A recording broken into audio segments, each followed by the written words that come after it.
Hi everybody, how's it going? Welcome back to Chicken Police, where we are about to question Dr Quetzal here about Albert Wessler and the general goings-on in this asylum. So, let's get this going. He knows something. Dr Quetzal's a real mystery, but I can turn that to my advantage. I just need to focus on the strangest pieces of the puzzle. Yeah, Albert, right? Okay, so he's mysterious, that's all we know. So when did Albert become a resident of your institute? So when did Albert become a resident of your institute? Albert and Hobart, or Ibn as you call him, arrived here almost exactly 4 years ago. Could you describe that day more specifically? It was not long after New Year's Eve, maybe the first week of the year, if I'm not mistaken. It was sleeting that day. Wind was banging incessantly on the windows. The power was going out for short periods of time. That's not really the info we were looking for. What was your first impression of them? I already knew the Wessler name. I knew who they were. Or at least I knew one of them, Hobart Wessler. He was famous. Gangster, moneylender, celebrity, lover. And Albert? He was new to me, an invisible grey ghost. The family had tried to keep his existence a secret. Interesting. Why? Because they were ashamed of him, of course, Mr. Featherland. That's how it usually is. What was your first impression of him? He was silent, but observed everything that surrounded him. His eyes were constantly moving, never stopped for a second. Was he afraid? I wouldn't say so. It seemed to me that he wanted to move into our institution voluntarily. It looked as if he couldn't wait to be here, alone, locked up in silence and darkness. Really? Did you think of that as unusual? Of course I did, but who am I to judge? It was rather special treatment. Right, tell me, did Ibn Wessler threaten you in any way? I don't think that's important. What kind of special treatment did Albert get? Let's ask that. We need to know a bit more about Albert rather than Ibn, I think. What kind of special treatment did Albert get? You know, if an institution like ours has to accept a Wessler as a guest, there's bound to be some favoritism. Of course. And complete secrecy, I guess. Yes, but that's the case for all our patients, Mr. Featherland. I would hope so. Of course. So in what way did he receive more than the others? Basically, we don't admit anyone into our institution without a complete and thorough prior assessment. In the case of Albert, we put that aside. So you didn't even know if he had anything wrong with him? Yeah, so the whole thing that he was insane is completely assumed at this point. Nobody knows that for sure. Initially, no. He was more of a guest than a patient. How did Albert relate to you? Do you think he was a threat to others? And how did you see Albert when you first met? I don't want to know about the threat thing, I don't think. Let's ask him his impressions of Albert, I guess. How did you see Albert when you first met? Albert was shy and reserved, like a ghost. He almost never touched anything. It was evident he was exceptionally intelligent. He measured and observed everything around him. What else? He was delicate and graceful, almost like a woman. Yes. He was rather feminine. He was an artist, Mr. Featherland, a magnificent painter, and rather good writer, too. Sometimes I even heard him sing.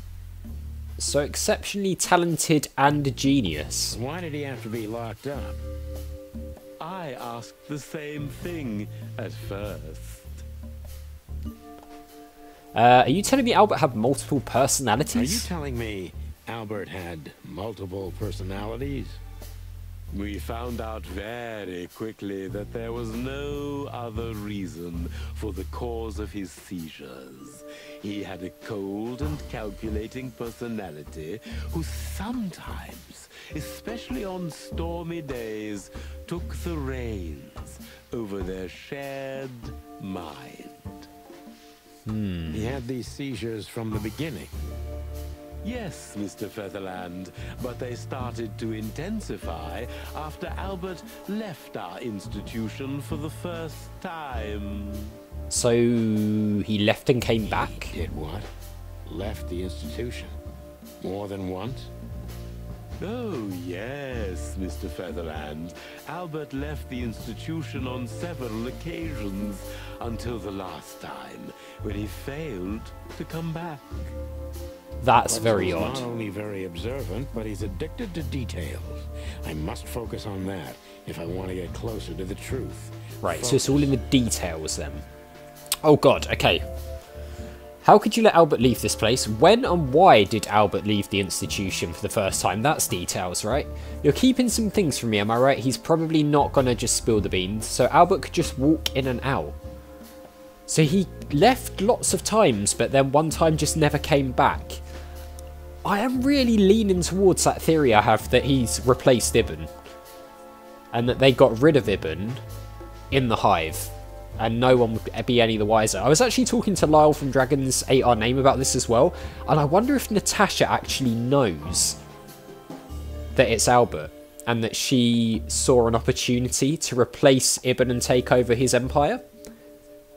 Who knows? I guess we're going to find out. But let's ask about the details then, because that was the key point here, wasn't it? When and why did Albert leave the institution for the first time? It was about 2 years ago. Mr. Hobart Wessler appeared and demanded we let his brother go free. Naturally, we obliged. We had no idea if we'd ever see him again. So Ibn wanted him out, but then he came back. So was Ibn behind it every time he came out of the asylum and then went back in again? But you did. He returned the same day. Albert was ecstatic. He was unrestrained. I could almost say happy.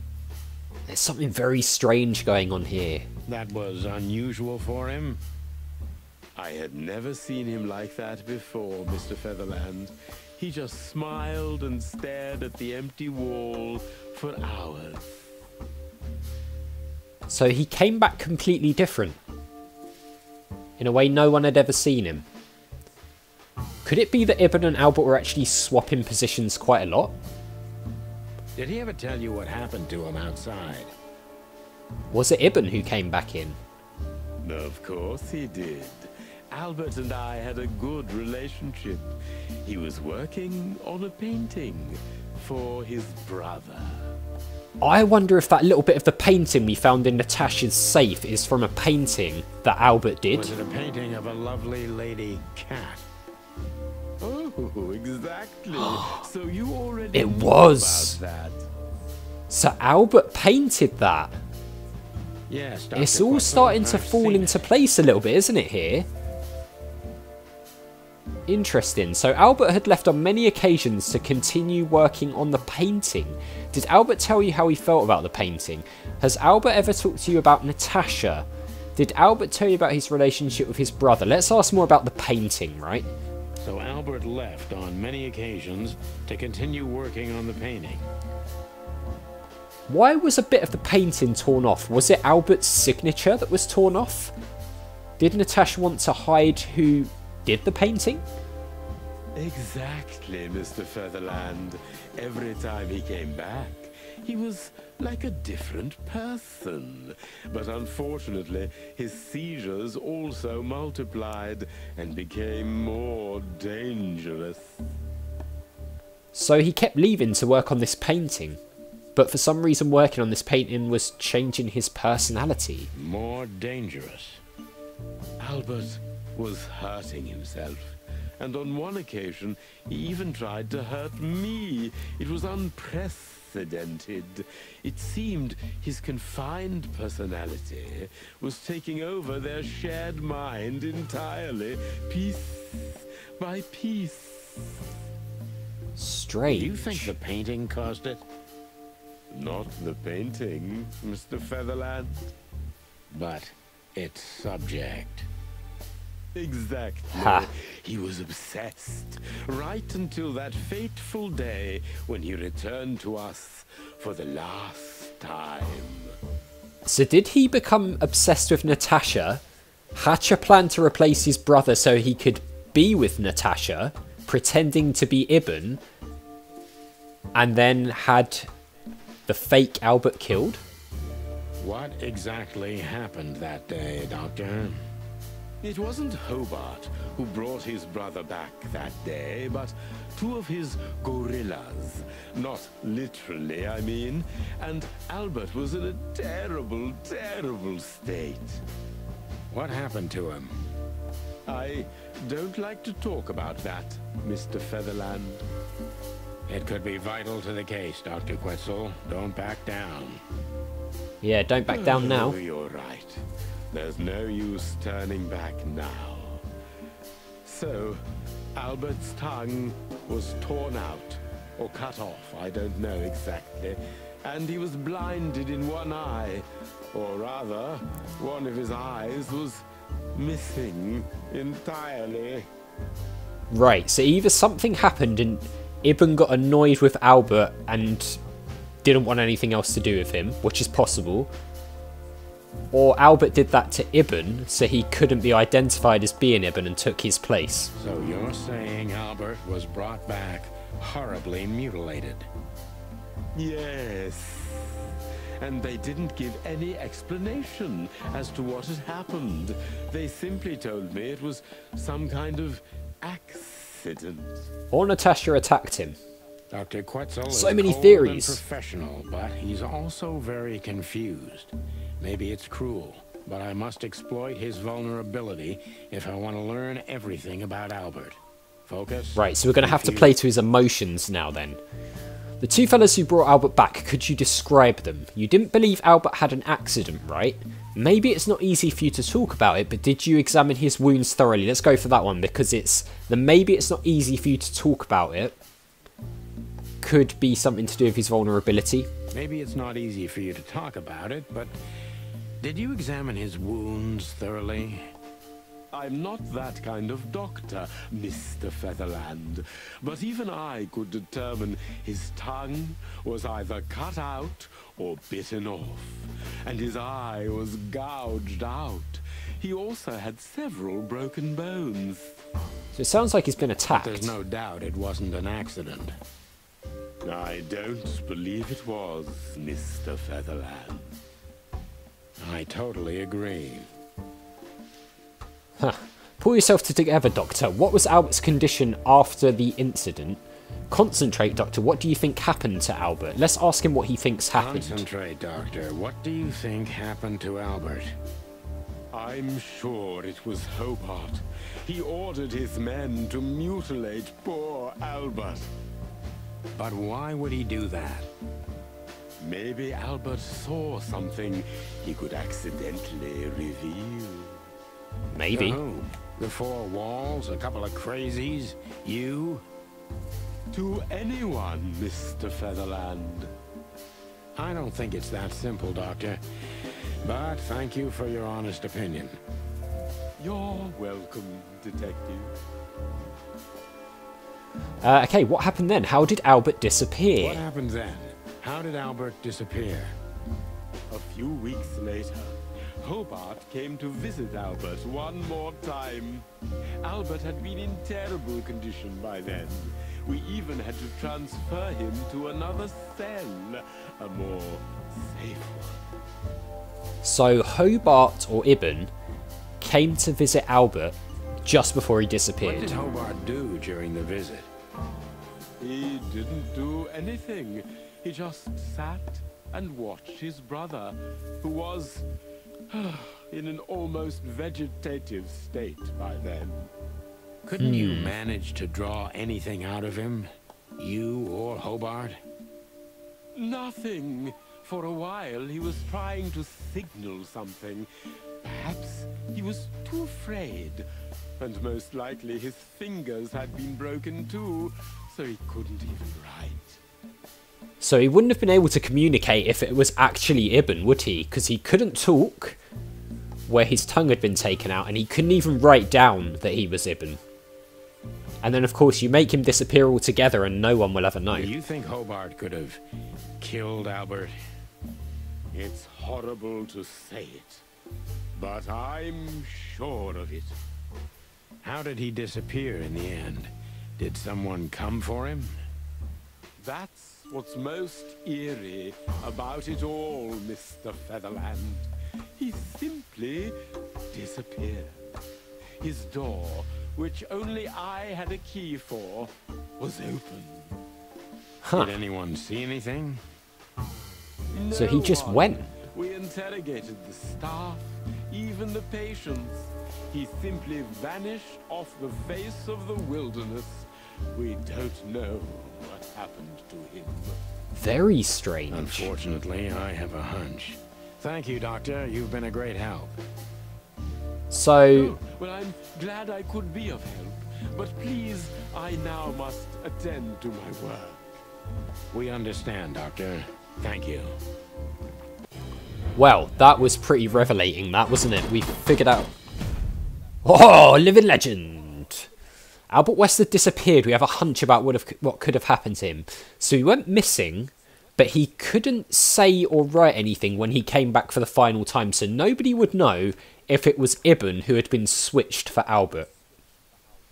I'm still leaning towards that theory, guys. I think that's what's happened here. And then he took over the Empire, put Natasha in charge. Maybe Natasha was working with him. Who knows? So that she could take over. Oh dear, it's all getting a bit messy, isn't it? Right, so we've got a bunch of codex entries for that. Can we... We can't go anywhere. Do you have anything else to say, buddy? That's quite shocking information. I think you understand why we kept it a secret. If it wasn't for Mr. Wessler's demand, we'd never let any of our patients walk freely outside our institution. Then the accident happened. Accident? Ha! We didn't believe it, not for a second. After Albert came back to us, horribly mutilated, he was different. See, he was different when he came back the last time, and everyone commented on how Ibn's personality changed not that long ago. Different how? If someone got one of his eyes poked out and his tongue torn out, he'd be different, but not like this. Albert was a different person. I think I might be We right. believe you, Doctor. So, can we take a look at Albert's cell? I'd rather call it his room. Mr. Wessler lived in exceptional circumstances. Thanks Right, to the so we're going to his Wessler room. name, I guess. Yes. Well, we try to make all of our patients stay as comfortable as possible, but Albert certainly enjoyed special favoritism. I hope you don't mind if we take a look around in there. That's not going to bother anyone. Alright, so I guess we're going to check Well, out his that's, room. Oh, here we are. Surprising. Whoa. I've never seen a cell like this before, that's for sure. I wouldn't mind living here myself. It seems that being a Wessler gets you privileges. And To be a healthy expected. dose of danger. Mostly that, yeah. Let's take a good look around. I'm sure we'll find some answers here. I can almost smell them. Well, I smell paint, ink, plaster, some kind of oil, aging paper, slight smell of rat, and great expectations. What the dickens? Unmistakable. Yeah. This place is bad for you, pal. But if you've already jump-started your beak holes, then sniff out the solution. I'm on it, boss. Yeah, come on. Alright, so we're going to have to look around Albert Wessler's room here at the asylum. I'm really starting to think I might be right with my theory, guys. There's a lot of things starting to add up here. And a lot of clues which would suggest that there was a swap done. I mean, if there wasn't a swap done, then it's going to almost be a bit of a surprise after all this, isn't it? But I can't wait to see what happens. So as always, thank you very much for watching. A big thank you to my patrons, Arcades Games, Wayne, Nate, Terminally Nerdy, and Paul from the Phantom Fellows for all the support. I really do appreciate it. If you enjoyed the video, hit that like button. Make sure you subscribe if you're new. And I'll see you all next time.